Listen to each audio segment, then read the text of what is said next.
आणि मोठा प्रतिसाद पण पाहायला मिळतोय. कुठे कुठे हे तीर्थसंग्रहालय जाणार? सर्वात प्रथम तर आज छत्रपती शिवाजी महाराजांच्या जयंतीनिमित्त तमाम भारतवासियांना शुभकामना, शुभेच्छा आणि छत्रपती शिवाजी महाराजांच्या कर्तृत्वाने प्रेरित होऊन आपलं राष्ट्र आपण पुढे नेलं पाहिजे या पद्धतीची मनोकामना व्यक्त करतो. महाराष्ट्र सरकारच्या सांस्कृतिक कार्य विभागाच्या माध्यमातून विविध उपक्रम आम्ही करत असतो आणि आम्हाला आनंद आहे, अभिमान आहे की आज शिवशस्त्र शौर्य गाथा मराठा आणि समकालीन काळातील वापरली गेलेली शस्त्र, त्याच्या प्रतिकृती आणि त्याच्याबद्दलची माहिती आणि चित्रफित ही एका ऑन व्हील ज्याला आपण म्हणतो वाहनावर त्याची सर्व व्यवस्था करून राज्यभरातील 36 जिल्ह्यांमध्ये प्रयत्नपूर्वक तिथल्या जिल्हाधिकारी कार्यालयाशी संपर्क करून तिथल्या शाळांमध्ये या प्रेरणेची कथा सामान्य नागरिकांपर्यंत पोहोचावी हा उपक्रम आजपासून आम्ही सुरू केला आहे. त्याचं उद्घाटन आजपासून झालेलं आहे. दुसऱ्या बाजूला आज शिवाजी महाराजांची जयंती असताना मुंबईतलं जे अरबी समुद्रातलं स्मारक आहे त्या संदर्भात सुद्धा मोठ्या प्रमाणात प्रश्नचिन्ह उपस्थित केले गेलं. संजय राऊतांनी ट्विट करून असं म्हटलंय की 10 वर्ष झाले तरी सुद्धा अद्याप शिवस्मारक हे उभा राहू शकतं. संजय राऊतांना माझा प्रश्न आहे की जे लोक या प्रकरणामध्ये न्यायालयात गेली, या स्मारकाच्या सर्व परवानग्यांच्या बाबतीतली कार्यवाही पूर्ण केल्यानंतर न्यायालयात जाऊन खोडा आणला, ती लोक कोण आहेत? संजय राऊतांनी सांगावं. त्यांचा हेतू काय, त्यांची मनीषा काय? आणि जी लोक न्यायालयाच्या आड जाऊन खोडा आणू पाहतात त्यांच्याशी संजय राऊत तुमचा काही संबंध आहे का? तुमच्या भेटीगाठी आहेत का? याचा खुलासा त्यांनी करावा.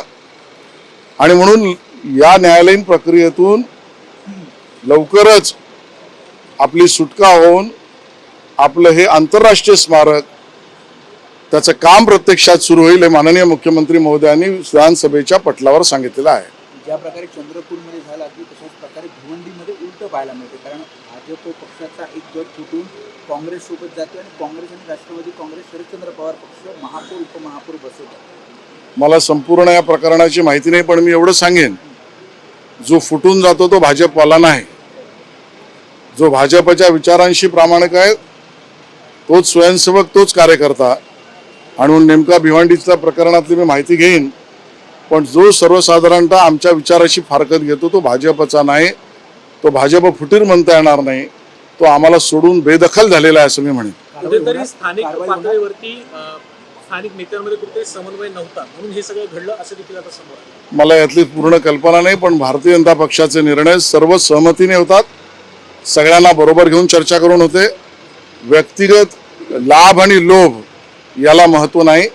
पक्ष, नागरिक, शहर याची प्राथमिकता आम्ही विचारात घेऊन निर्णय करतो. पण आपल्या पक्षाच्या चिन्हावर आणि पक्षातून ते निवडून आलेले आहेत तर अशावर कारवाई पक्षाकडनं केली जाणार? प्रदेशाध्यक्ष यावर निर्णय घेतील.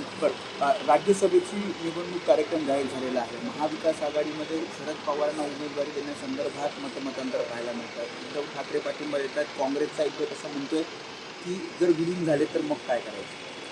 याची पूर्ण माहिती त्या पक्षांची भूमिका समोर आल्यावर घेता येईल. त्यांच्या भूमिका त्यांनी स्पष्ट कराव्यात. उमेदवार टाकावेत, न टाकावेत, समर्थन द्यावं, समर्थन न द्यावं, एकदा गोष्टी समोर येऊ तर द्या. पण एक गोष्ट खरी आहे, जी आज महाराष्ट्राला कळली, आम्ही ती वारंवार सांगत होतो की हे सत्तेसाठी एकत्र आले, स्वार्थासाठी एकमेकाचा राजकीय जीव सुद्धा घेतील. हेच आपण सर्व पक्षांचं बघतोय. महाविकास आघाडीतल्या स्वार्थ ज्या वेळेला होता तेव्हा गळ्यात गळे आणि स्वार्थ स्वतःचा आल्यावर एकमेकाचे गळे पकडणे हा धंदा यांचा सुरू झालाय.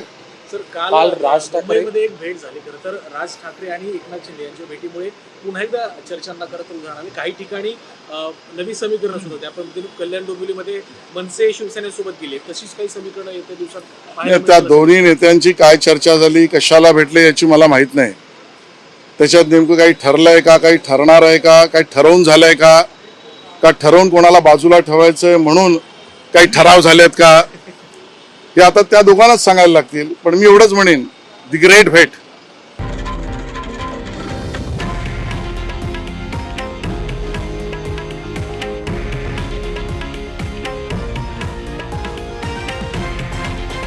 हे आहे देशातील नंबर 1 न्यूज नेटवर्क आणि आपण पाहत आहात TV9 मराठी, एकमेव.